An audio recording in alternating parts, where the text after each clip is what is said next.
Yorkshire sprawls across 3 million acres.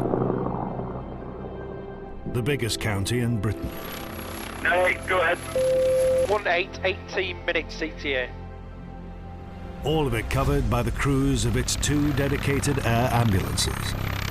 This job has 2 sides to it. You fly around in a helicopter and you have the time of your life. And then there's the flip side to it, where it's awfully stressful. Push to go up from there. Baz is down, pilot's brief. Roger, lifting. We get sent to some pretty horrific things. She's probably going to need blood, to be fair. Okay, well, there we go. That's it, we're done. From the remote dales 9 overhead 2. to the rocky coast. 6 million people depend on them. No job is ever the same. No people are ever the same. Lift. We see a lot of carnage on scene. We see a lot of destruction and people's lives turned upside down. Sorry. From hardy locals hurt at work to tourists trapped in the beautiful but hostile landscape. It does make you appreciate that life's for living. This is life on the cutting edge of emergency medicine. Couldn't imagine anything's going to top being part of this team.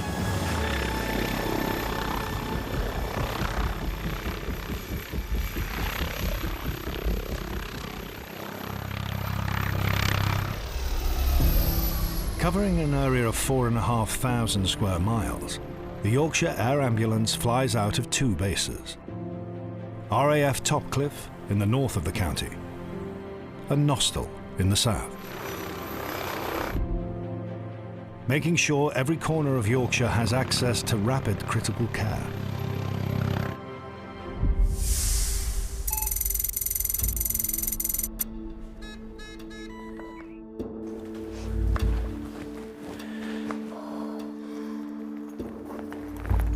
Becky? Yeah. The vent's all checked. I'll go and put it on the aircraft, OK? Yep, that sounds good, thank you. I remember when I first started, my very first day, they took us out with a helicopter just taking off. Me and the guys who started with me just couldn't stop smiling. We were trying to, we were trying to hide the amazement, but it was really exciting.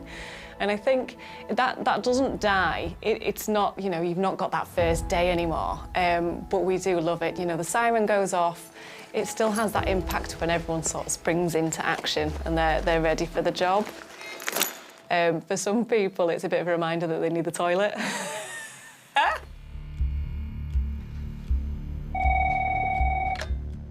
Hello, it's Max on the air desk. Real. Thanks a lot, Oliver. I'll have a look now. Cheers.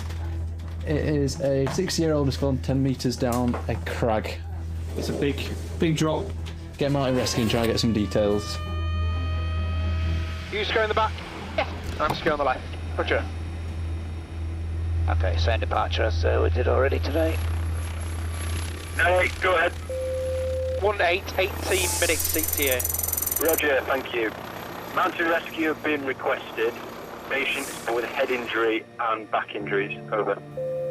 So 30 feet's obviously a very long way to fall, and especially off a crag. What they fall on, that can make a massive difference, and obviously crags have got lots of rocks at the bottom, which makes it a big concern.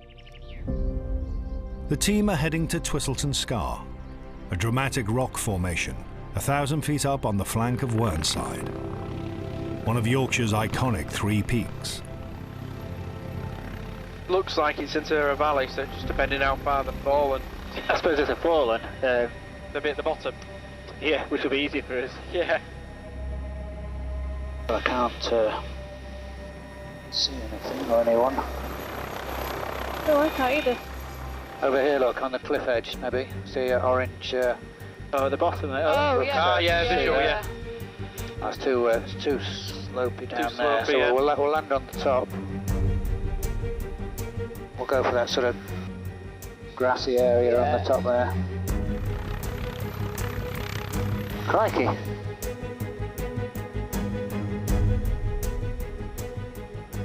Happy? Yeah. Okay. Down 8, landing.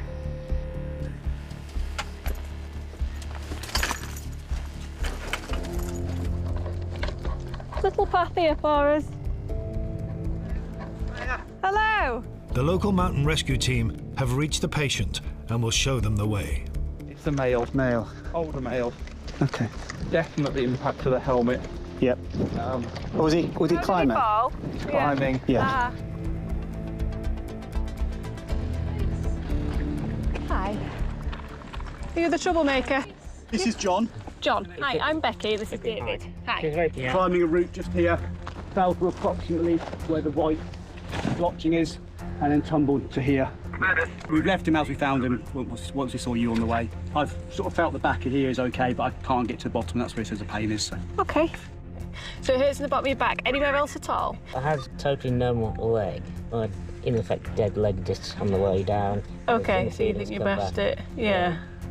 So when you get to a scene like that, you've seen sort of the mechanism, you've seen how far someone's fallen. It can be a relief to see that, you know, they're awake and they're talking to you, but that doesn't mean that they're not highly injured. We're from a climbing club, and he went up. He said to me, take in, because he just wanted to have a suss round to find a decent handhold and route. And as he lay back on his gear, well, he just came out. So obviously totally unexpected, he just tumbled. And that was it, basically. So he just bounced over all the rocks to crack, crack, crack. The length of John's fall and the loss of feeling in his leg could be the first signs of a serious spinal injury. Nasty scratch, 1, 2, 3. If it starts to hurt a lot, we'll give you some gas and air for moving. Have you heard of that before? Yeah. Yeah? Lovely. With patients that have fallen from height, they can have a magnitude of injuries. It depends on how they've fallen. Head injuries, chest injuries, open fractures, limb injuries, but quite traditionally, the spinal injuries. If you land on your feet, the spine will take the impact of that. If you land on your back, the spine will take the impact of that. So they do need some further assessment. I imagine, you know, straightened legs and almost just... This gentleman was almost in a semi-fetal position, laying on a rock. So trying to get a board behind him to keep the spine straight was very, very difficult. What about this gent just trying to move himself? Because at least he can stop if he's in a lot of pain. If we all lift him... And just get into a position... Just try to shuffle your legs round then. I just feel like we would move you more than you would move yourself. If it becomes too much, just let us know. Sometimes in those scenarios you have to make a dynamic risk assessment. It seemed much better and less likely to cause further injury if he moved himself rather than us picking and moving him, especially with the significant pain that he was in. That's it. Can you just put your left hand just under there? And that's it. Right.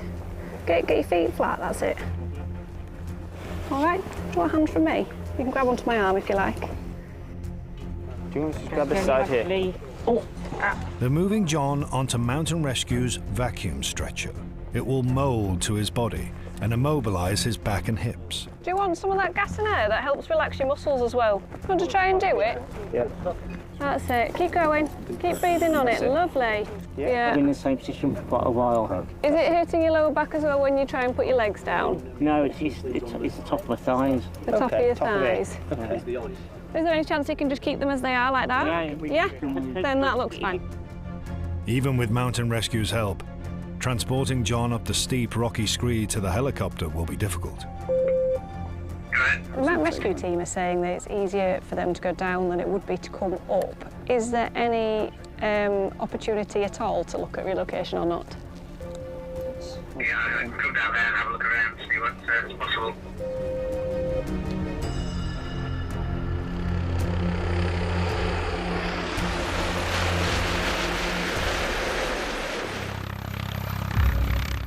Pilot Phil is moving the helicopter down the hill and closer to the team. 1, 2, 3.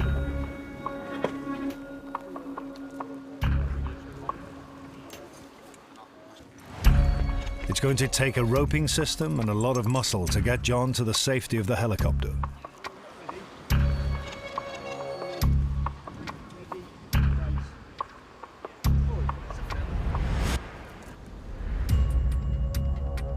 The team must decide whether John can travel to the hospital by road or if they should fly him.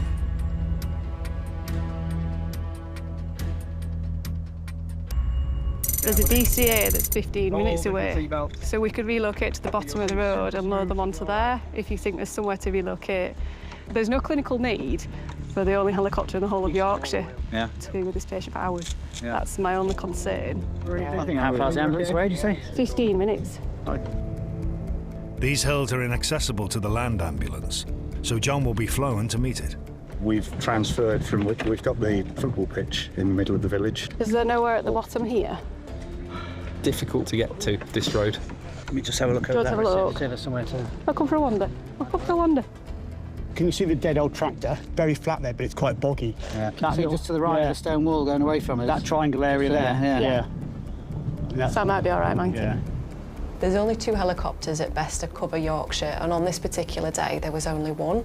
And that resource had a doctor and blood and was to cover the whole of Yorkshire. If there's a chance to relocate the helicopter and send them by land, sometimes that journey can be much more comfortable and smoother.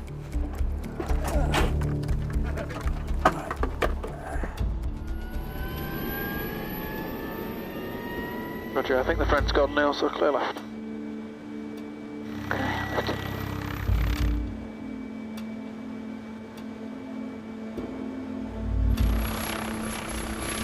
He's got his flare lit down there. Mountain rescuer guiding pilot Phil onto the only flat surface available in this hilly terrain. Roger, DC is just coming down the road. Okay.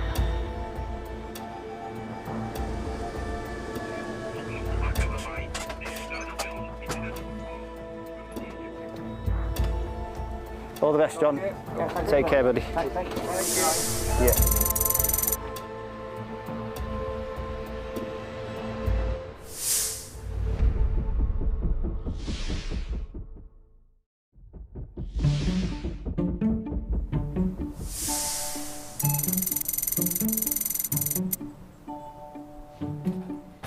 How many tea bags do I put in a teapot? 3. If you want nice strong tea. Is that a set rule? 3? No, it's just size to tea bag ratio, isn't it?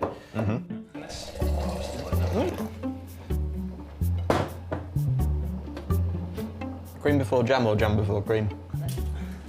It's always cream before jam, unless you wait. Perfect colour tea. Oh, this is all very civilised. I remember sat in the window of Year 6 primary school, looking out the window and seeing a yellow helicopter fly over and said, I want to do that when I'm older. And here I am. It's an honour, really, to be able to fly around in the sky, looking down at Yorkshire and think if anybody needs that critical care intervention, then we're it. It's a real privilege. A call comes in from Harrogate in North Yorkshire.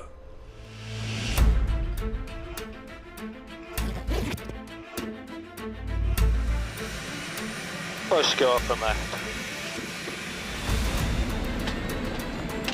Baz is down, pilot's free. S01E01, lift him.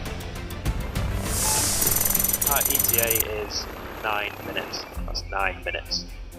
Roger, you've got an ambulance en route, ETA 7 minutes. Over. 9 acknowledged. I think this chap's trapped his hand in a lawnmower, I believe. Okay. He said on the job that his fingers are hanging off. Ooh. So we'll have to see. No. So something we do on the way is something called mental modelling, where we go through in our heads what we're likely to find on the scene, what interventions we might have to make, drugs we might need to use, skills we might need to do. Hanging off and dangling by a bit of skin is what we understood it to be. When you hear that someone's injured the fingers, it's quite a devastating injury, really. So to be able to get there and make a difference and try and save his fingers for him is really important. So that's what's going through our head. I'm just thinking, Matty, if this chap's fingers have some landmarks and he hasn't gone straight at the top, across the top, we'll probably do a ring block. Alright, sound. So round about down here somewhere. Desk 99 overhead. Finding a suitable landing spot near the casualty isn't easy. Yeah, that field coming from the house is probably too slopey. I'm not a huge fan of walking along that road, to be honest. It's got nothing to do with the road, I just don't want to walk.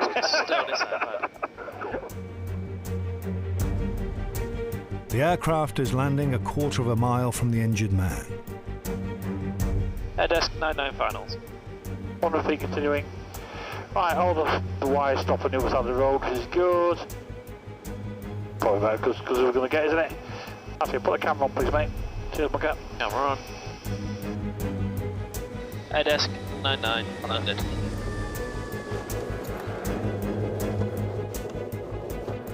You are still required 3 fingers almost amputated.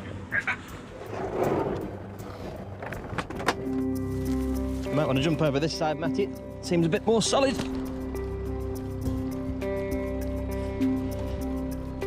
Just up that hill a little bit, I think. There's already an ambulance crew at the scene. The Yorkshire Air ambulance carries a wider range of critical care medication than a land ambulance, and so it's still needed. Hi. What's happened with them? Rip through 3 of them. What's your name, sir? Chris. Chris, I'm Sam, this is Matty. Hey, up, lad. Okay. 47-year-old Chris Gill has sliced his fingers with a lawnmower blade. We'll inject a little bit of local anaesthetic into your fingers, okay, just to numb them so you don't feel anything. I can't feel them anywhere. Okay, no worries. You can just see him here, it's sort of gone straight through. They said they were sort of dangling down as he lifted the thing off, so. 225. Good lad, go on. Put that in, go on. Let me just get these more. You're hanging off. All right, man. I know. All right, buddy, you're doing really well. You're doing really well, mate. There was no blood supply to the extent of his finger, so it's really important you get that dealt with quickly, because if you don't reattach those blood vessels, then essentially that tissue starts to die. And that's the difference between being able to reattach his fingers in theatre, or, you know, just take them off completely because the tissue is not viable anymore. What I'm going to do is just inject a little bit of local anaesthetic into your finger, OK, each side. Just nice deep breaths for me. It'll sting a little bit. Sam is going to perform a ring block.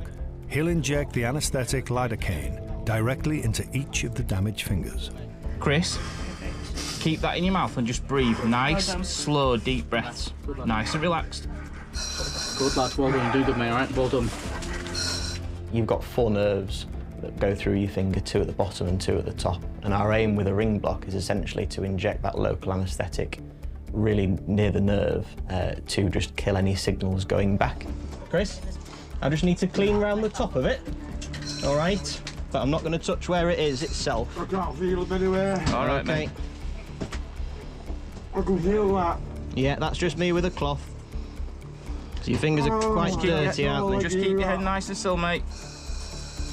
Good man. What I need you to do, Chris, is make sure you don't reach out or anything like that or lift your hand, OK? Because this is a needle in your fingers, all right? We'll do this one first.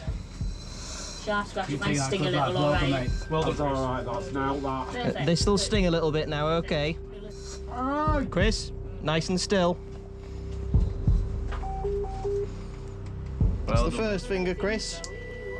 There you go, that's one out of 3. 1 out of 3, 2 out of 3 ain't bad. It's not 3-2-1 game show, is it? Richard, could you just draw up the other lidocaine into there, please? I'm like this all the time, me. You don't need to give me any drugs. Chris, what? Second finger, all right? Just hold in your arm so you can keep your hand still. Breathe on that as much as you want as well, all right? Good man. Well done, buddy. To go from someone that's in significant pain in the fingers to no pain at all, some people just get quite tired because they've been using, you know, so much energy trying to deal with that pain, and some people can just get really, really happy and almost change in personality, as he did.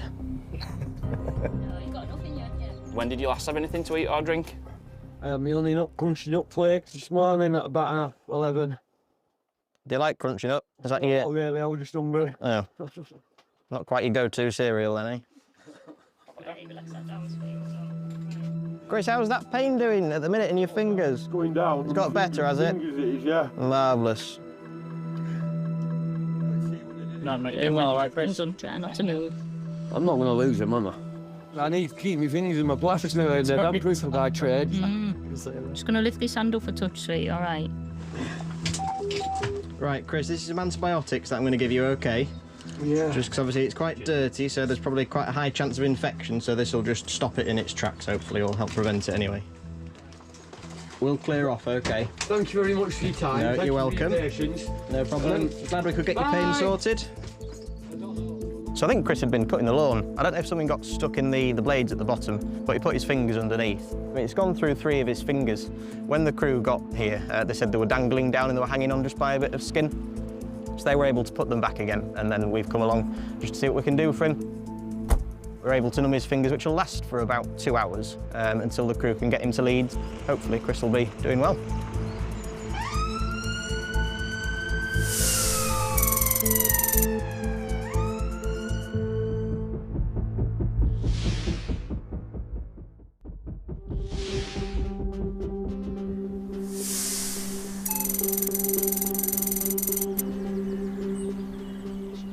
I do like it when it goes well.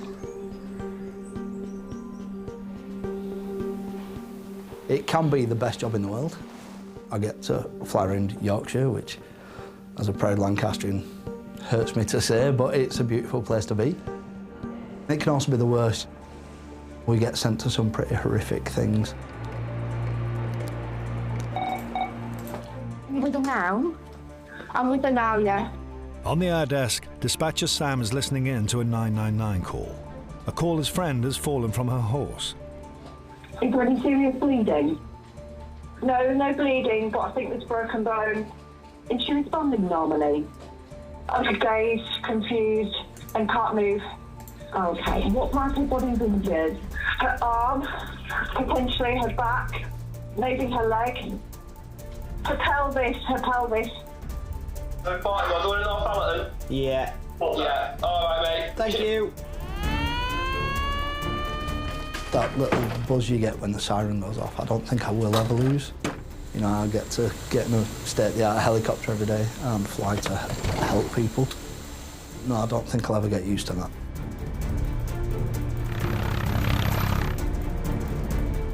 At S99 lifting.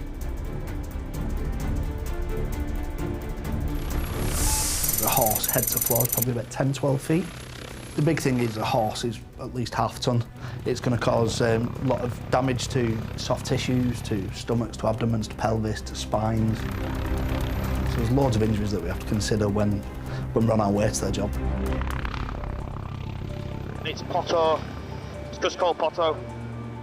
Right, not too far away, is it? No. So when we're coming into a job involving horses, one of the main concerns is that there may still be horses that are free. Obviously, this horse had been spooked, so one of the things we don't want to do is cause any more damage to any other people, any property, or again to our patient, make anything worse. Got the road there. That person with the 2 horses, one's got a rider and one doesn't, so I wonder if they're leading that horse. There's someone down here. Who's that there? There's someone in the field directly at our 9 o'clock next to this street, mate. Seen, eyes on. With the horses safely off the field, Colin goes into land. Don't know how deep this grass is. Tail's nice and clear, Con. 99, okay. Yeah, mate, absolutely.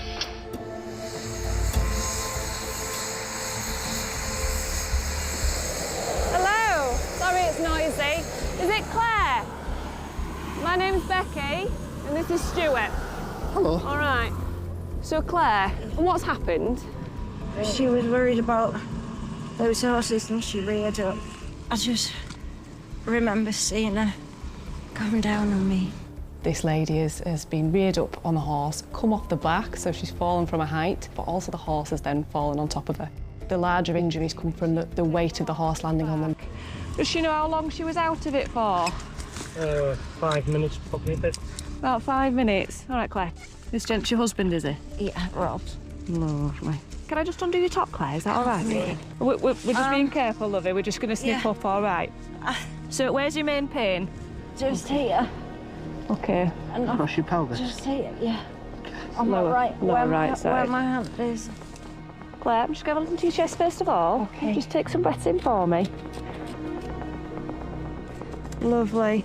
And then I'm just going to untuck your top, sorry. Okay. Sorry, love. Oh, okay. I am sorry. Any tenderness here as I'm pressing? No. It's on my back when you move. When you say moving, it's hurting in your back. Where my fingers but from are. here, Where my yeah, fingers and it's going into your back. When a horse lands on top of you, you can have broken ribs, internal bleeding if it's landed on the stomach. If you've broken your pelvis, there's lots of blood vessels that run through there that also can be damaged, and limb injuries. Claire, this pain, which is the worst? Is it your hip, is it your shoulder, your chest? It's inside my pelvis. OK. It's the top of my arm. OK. And I can't take deep breaths, so it's hurting my chest. OK. What I think we'll do is we'll probably get you some morphine. OK, get this pain sorted. Because when we move you, it's going to be painful, OK? No. I think what the plan's going to be is we're going to immobilise you, get you on our stretcher, and we're probably going to fly you up to James Cook. We can stop people getting worse, we can stop them deteriorating, we can try and normalise things, but the injuries have happened and they need to be fixed. That's normally done by surgery and by getting them to an A&E. You know, we talk about the golden hour, getting them there as fast as we can so that they can receive the treatment as fast as possible to limit the damage they've suffered. Right, I think all that's out. Have we got some morphine? This is the morphine going in now, love.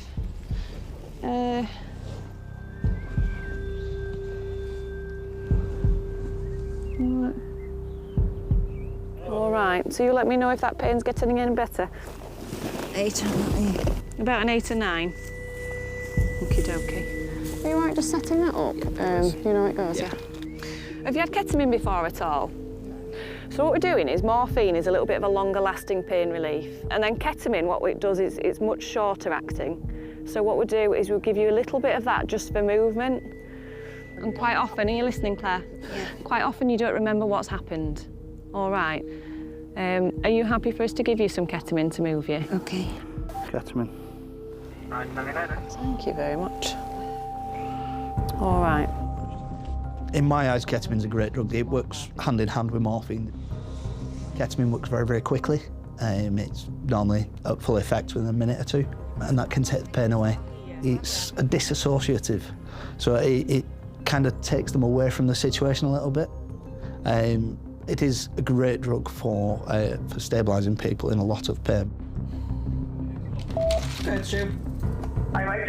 Patient is GCS 15. She has got pain to chest, pelvis and shoulders. We are looking at packaging and flying this lady to James Cook, over. Roger, no problem, thanks for the update. Let me know if you need anything. I'm seeing stars. Are you? Sometimes that drug can do that. I just popped a little bit of ketamine in already. What it might do is just make you feel really woozy. How long do you think you've been here? We're just going to have a go at straightening and just moving them across. She might make some noises, but I think she probably won't remember much after, OK? And if she is in pain, we'll give her a little bit more. Right, we're just going to move these legs. We're going to straighten them and just make them more in sort of an alignment for you, love. All right. Is that OK, Claire? Yeah, if we say stop, we'll just stop, OK? Yeah. Right, ready, steady. Here we go. Oh. Well done. I think we're OK there. I think we're OK. There we go, Claire. Well, OK. well done. All right. Well done. There we go. That's there we it, go. We're done. There we go. We're done. All right. So it's going to be on roll, guys.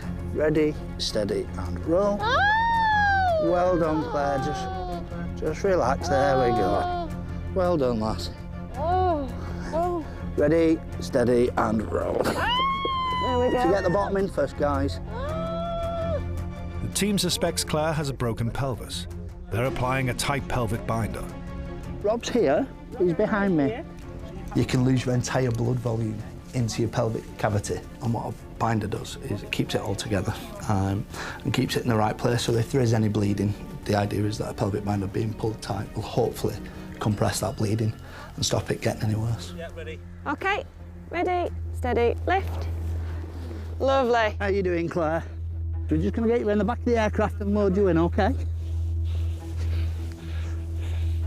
OK, ready just to go up? Yep. Ready, steady, lift. Just watch right behind you. OK, how's that? Roger, thanks. Feels like we're to win. I'll just come right on those horses. Yeah, they're going at the forward field.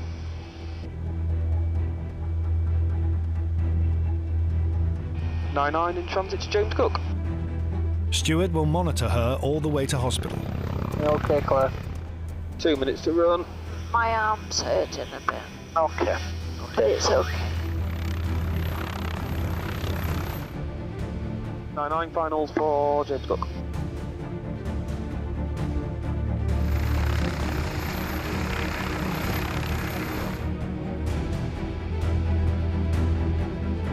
Nine landed.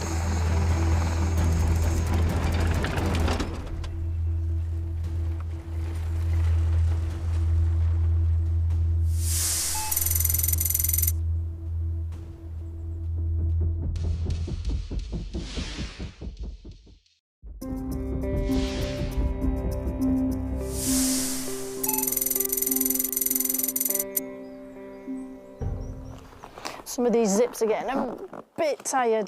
There we go. Zipology is also a skill. Leaving the zips in the same position so you can always find them, including in the dark.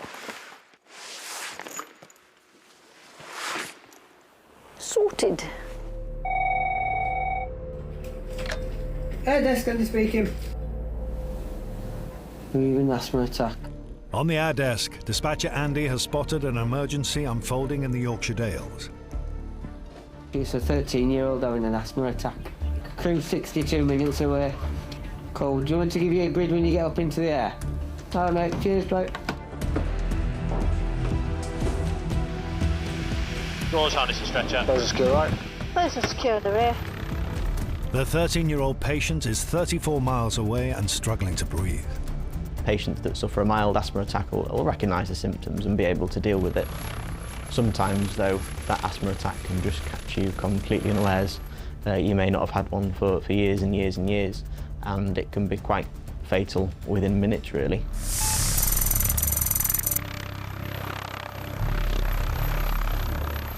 It looks like it's in the middle of nowhere, though, just off a river. Looking at that location, I don't think you're getting a DCA very close to it. Did you say it's on a hill, Harry? It is on quite a steep hill. Last time I went to a job, I had to land on the top of the hill and walk down. ETA is about 4 minutes.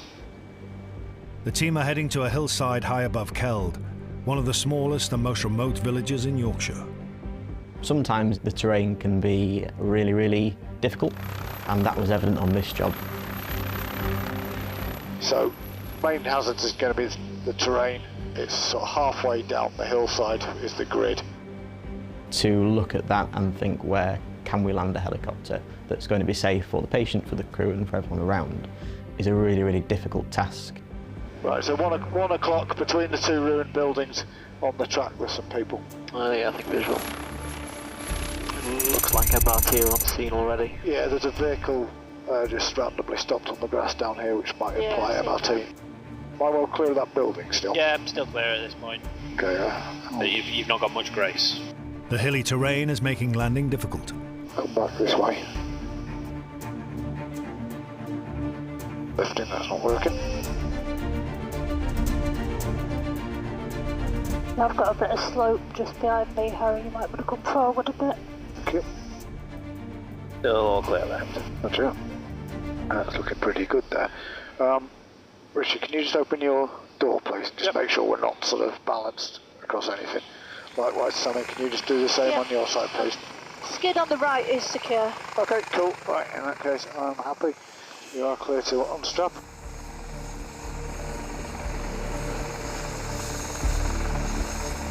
The local mountain rescue team are with the casualty. Hello, kids. How you doing? We're good, thank you. How are you? Don't be sorry. These rocks. There we go. Stand a better chance getting over without that. Yeah. Hello. Hello. What's your name? Phoebe. Hi, Phoebe. I'm Sam. She's been out walking about 2 hours ago. Seems like on set with exercise, started wheezing. So don't talk, Phoebe. It's okay. All right, so that's just gonna make you a bit more shorter breath. Where's Mum? Hi, I'm Sam. Has Phoebe ever been this bad before? No. But she didn't feel great at lunchtime, and then we tried to walk back to Keld. Phoebe, what I'm going to do is I can hear that wheeze anyway. Okay, so I'm going to give you a nebuliser just through a mask with some oxygen on, and that's going to help clear that up a little bit. Okay. Have you had salbutamol before? You'll have an inhaler, won't you? I have. Yeah. Have you taken your inhaler today? Well, it was actually left behind. Yep. Yeah. I was able to start the treatment, identify the issues, while Sammy was able to calm the family and calm the patient and just talk to them, which is often just as important as the treatment. Try and slow it down a little bit. I know it's easy for me to say, isn't it? But this is going to make you feel so much better. Look at that, you see that little mist? Have you had one of these before? No, well that mist is what you're going to get right into the bottom of your lungs. So you should breathe as normal. So, asthma attacks, the airways reduce in size, they become swollen. So whilst patients are able to get air in, they're not able to get it out so well. A nebuliser relaxes the smooth muscle of the airway and just helps open everything up a little bit, just to be able to help get that air out and just make her breathe a little bit better. Just take a really good deep breath. Fabulous. Can you see the mist you're making?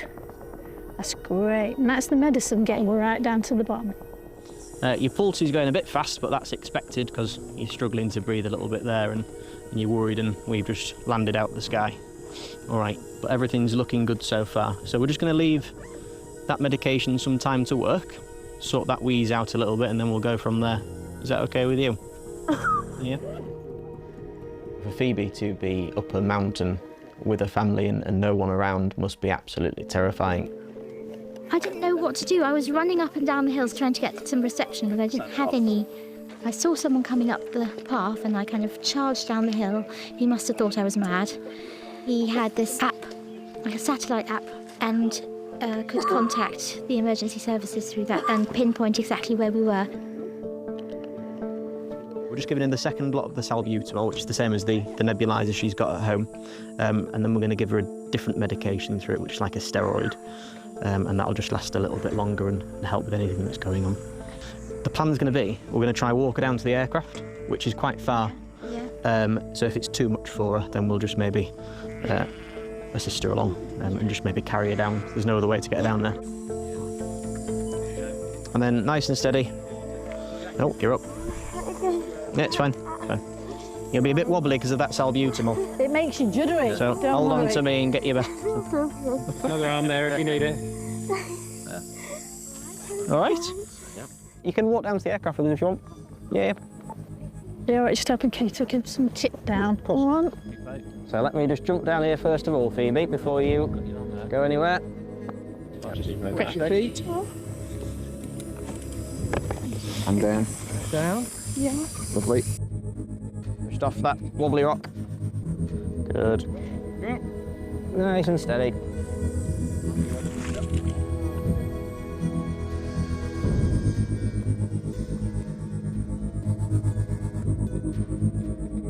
She's looking beautiful, but she was feeling really quite unwell and her body had really worked hard. She was at the point of fainting, according to her mum, so it's a good call. Asthma literally is a killer, but thankfully not today. The land ambulance is waiting to take Phoebe to hospital. The team will transport her to the nearest gravel track to meet it. It'll be a bit rattly. Shouldn't be too noisy because you've got those on okay. It's perfectly safe though. So you can see just beyond the village there, you can see a vehicle in the... Yeah. You alright, Phoebes? Alright. Yeah. We're just going down now to land in one of the fields, okay. You got a good view out the window? Only a very small area of flat ground is suitable for the helicopter to land on. Mountain Rescue are guiding pilot Harry in.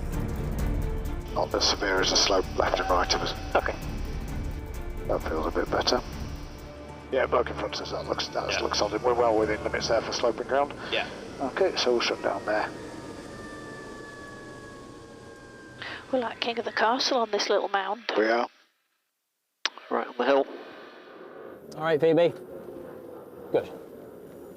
How's that breathing feeling? Still getting better. was wondering what's happening next. So the next stage is we're going to walk Phoebe. She says she feels okay. Down to the ambulance. We'll pop her on there. We'll do another check. We'll then take her to the nearest hospital. Okay. That's albuterol and steroid that we've given her. It's just made her feel so much better. Yeah. I think Phoebe's stars aligned that day. I think had there have been one part of that puzzle that didn't work out, it could have been a very different story. Had we have landed further away, mountain rescue hadn't have been called, or that person hadn't have been walking past who was able to send a location to the emergency services, that would have been much worse because there was no other way off that hill. Air Desk 99 lifting. For the Yorkshire Air ambulance team, it's back to base. Come up to Yorkshire for a nice little wander in the middle of nowhere, and when that happens, it must be scary for them. Anyway, it's back for lemon drizzle cake now. Oh, yeah. Well, it's out of the air fryer and it's ready to be eaten. John, hi, I'm Becky, this is David. John Lovett was transported to hospital in Lancaster where he stayed for 5 nights. They found I'd fractured 2 vertebrae and a multiple fracture in a 3rd. They think what had happened each time I bounced, it caused one of the injuries. Don't talk, Phoebe, it's okay. Can make you a bit more short of breath. After an asthma attack in one of the most remote parts of the Yorkshire Dales, Phoebe was discharged from hospital the same night.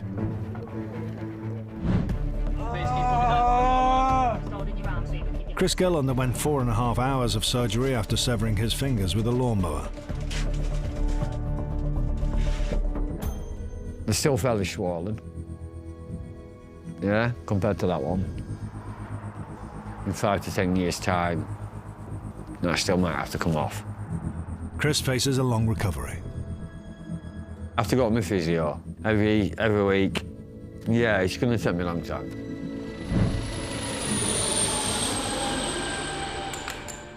I had 7 broken ribs. I had a laceration and bleed on my right lung, and then my pelvis had separated at the front and fractured at the back.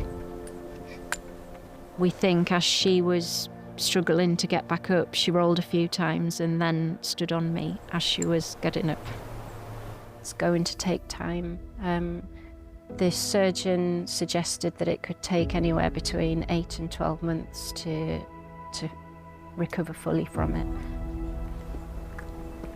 Even if I can't ride, there are always horses that need homes that I could, you know, get another one to look after. So it might be that I have to say goodbye to the riding part of it, but certainly not looking after them.